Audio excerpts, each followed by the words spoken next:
سامعین محترم، ہر کام کرنے سے پہلے اگر بندہ سنت نبوی کو زندہ کرنے کی کوشش کرے اور اسی کے تحت اسی پہ عمل کیا جائے تو برکات ہوتی ہے۔ میرے نبی کی سنت بھی زندہ ہوتی ہے، اور میرے نبی کی طرف سے جو سنت زندہ کی جاتی ہے اس کا اجر و ثواب بھی ملتا ہے۔ میرے نبی رحمت للعالمین سرکار کے صحابی رسول حضرت حذیفہ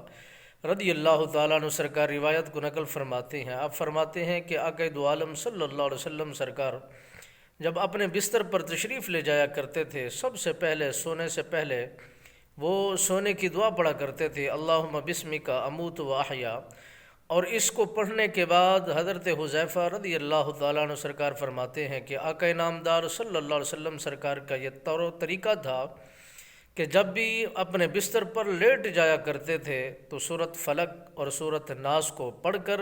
دونوں ہاتھوں پہ دم کر کے اپنے چہرے پر مس کر دیا کرتے تھے، اپنے پورے بدن پر پھیر دیا کرتے تھے۔ اب اس میں کتنا بڑا ثواب ہے! جس نے بھی سونا تو ہر کسی نے ہے، آرام تو ہر کسی کو ضرورت ہے۔ اگر آرام کرنے سے پہلے اگر یہی سنت نبوی کو زندہ کر دیا جائے، اسی کے تحت بندہ کوشش کرے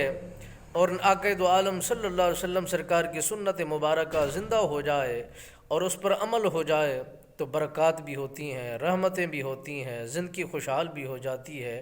زندگی حفاظت میں بھی آ جاتی ہے، اللہ کی پناہ میں بھی ہو جاتی ہے، شیطان کا اس پر حملہ نہیں ہوتا،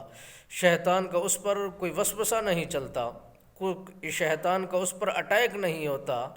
یہ ساری خوبیاں اور ساری چیزیں تب ملتی ہیں جب انسان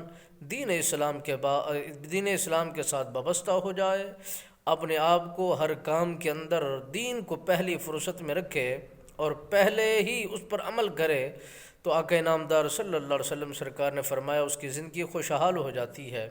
اس کی زندگی میں رونقیں آ جاتی ہیں، اس کی زندگی میں برکات کا سلسلہ ہو جاتا ہے۔ جو چیز دین اسلام کے مطابق کی جائے وہ زندگی میں وہ چیزیں برکت والی ہو جاتی ہیں۔